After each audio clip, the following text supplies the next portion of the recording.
కుడి కాలువ నుంచి 10,000 క్యూసెక్కులు రోజు వాళ్ళు తీసుకుపోరు కదా, ఆ రెగ్యులేషన్ మీ చేతిలో ఉంటుంది కదా. ఇది మీ చేతగాంతనం వల్ల, మీ నిర్లక్ష్యం వల్ల రేపు తెలంగాణకు పెద్ద దెబ్బ తగిలే ప్రమాదం ఉన్నది. ఇవాళ సాగర్ కేంద్ర బలగాల ఆధీనంలో ఉన్నప్పుడు కేంద్ర అనుమతి లేకుండా ఇష్టారాజ్యంగా నీళ్లు తరలించుకుపోతా ఉన్నారు. ఈ విషయాన్ని మరి నువ్వు కేంద్ర ప్రభుత్వాన్ని అడగవు, చంద్రబాబు నాయుడును అడగవు. అంటే నీకు చంద్రబాబు నాయుడు అడగాలంటే నీకు ధైర్యం సరిపోతలేదు, కేంద్ర ప్రభుత్వాన్ని అడిగే దమ్ము నీకు లేదు. ఇప్పుడు అక్కడ ఉన్నది ఏంది? సిఆర్పిఎఫ్ బలగాలు. ఎవరి అవి? కేంద్ర ప్రభుత్వమి. అది ఎవరు రెగ్యులేట్ చేయాలి? కేఆర్ఎంబి. అది ఎవరి ఆధీనంలో ఉంది? కేంద్ర ప్రభుత్వ ఆధీనంలో ఉంది. Then why are you not asking? అటు కేంద్రాన్ని అడిగే దమ్ము లేదు, చంద్రబాబుని అడిగే ధైర్యం లేదు నీకు. మరి నీ నిర్లక్ష్యం వల్ల, మీరు నోరు మెదపకపోవడం వల్ల ఈ రాష్ట్రంలో పంటలు దెబ్బతినే ప్రమాదం ఉంది. ఎగరమంటే విపక్షం మీద వికార భాషలో జానడు ఎగురుతావు.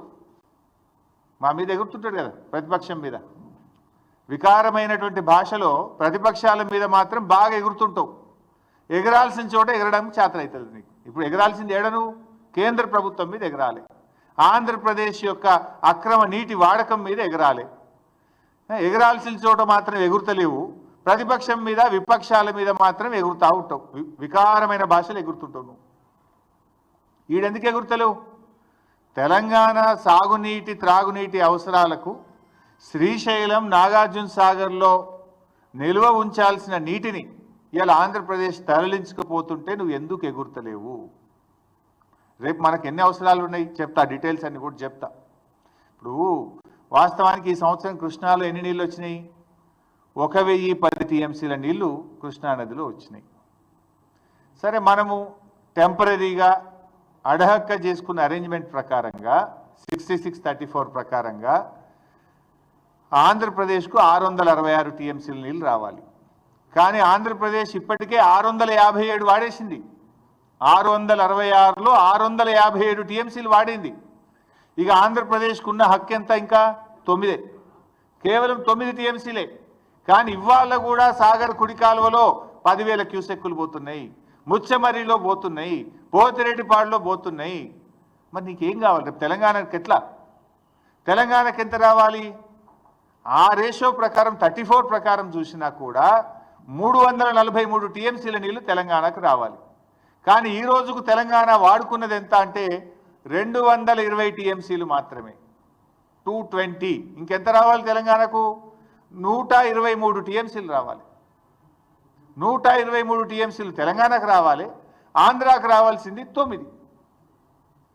అంటే ఎంత నిర్లక్ష్యం మీది? మొత్తం కలిపితే కూడా ఎంత అవుతుంది? ఈ 123, 9 కలిపితే 132 టీఎంసీలు కావాలి. ఇంకా 132 కావాలి. ఉన్న నీళ్ళు ఎంత తెలుసా? ఇప్పుడు శ్రీశైలంలో సాగర్లో కలిపి ఉన్నాయి 100 టీఎంసీలు. ఇప్పుడు మరి యాడికెళ్ళి తెస్తావు? నీకు రావాల్సింది 123, ఆంధ్రప్రదేశ్కు రావాల్సింది 9, మొత్తం కలిసి రావాల్సింది 133. ఇప్పుడు ఉన్నది ఎంత అంటే 100. మరి ఇప్పుడు నష్టం ఎవరికి? ఈ 100లో వాడు ఇంకా తరలిస్తూనే ఉన్నాడు, బంద్ పెట్టాలి కదా. ఈ 100లో కూడా ఆంధ్రప్రదేశ్ తీసుకుపోతూనే ఉన్నది ఇంకా. మరి తెలంగాణ మన వాటా పోతుంటే, వాళ్ళు తరలించుకుపోతుంటే గుడ్లప్పగించి ఎందుకు చూస్తున్నారు? ఇంజనీర్లు ఏం చేస్తున్నారు? మీరు ఆంధ్రాకి వెళ్ళి ఆంధ్ర చీఫ్ సెక్రటరీ రిటైర్డ్ తెచ్చి అడ్వైజర్గా పెట్టుకున్నారు కదా, అడ్వైజర్ ఏం చేస్తుండు? ఈఎన్సీలు ఏం చేస్తుండు? నీటిపారుదల శాఖ మంత్రి ఏం చేస్తుండు? ముఖ్యమంత్రి ఏం చేస్తున్నాడు? పరిస్థితి ఏంటంటే నాగార్జున సాగర్లో మినిమం ఎండిడిఎల్ ఎంత? 510. ఇప్పుడు ఆ 510 మీద నాగార్జున సాగర్లో ఈరోజు ఉన్న నీళ్ళు ఎంత అంటే 50 టీఎంసీలు.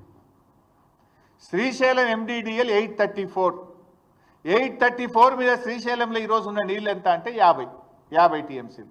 సాగర్లో 50, శ్రీశైలంలో 50. రెండు కలిపితే ఎంత ఉన్నాయి? 100 టీఎంసీల నీళ్ళు ఉన్నాయి. 100లో తెలంగాణకు రావాల్సింది 123, ఆంధ్రకు పోవాల్సింది 9. అంటే ఉన్నది తక్కువ, రావాల్సింది ఎక్కువ. అంటే ఇప్పుడు ఆల్రెడీ తెలంగాణ నష్టపోయినట్టే. ఇప్పటికైనా కళ్ళు తెరవండి. ఎందుకు ఈ మాట అంటున్నా అంటే, మీరే ఫుల్ పేజ్ యాడ్లు ఇచ్చారు. గతంలో ఈ అడ్వర్టైజ్మెంట్ల సంస్కృతి లేదు.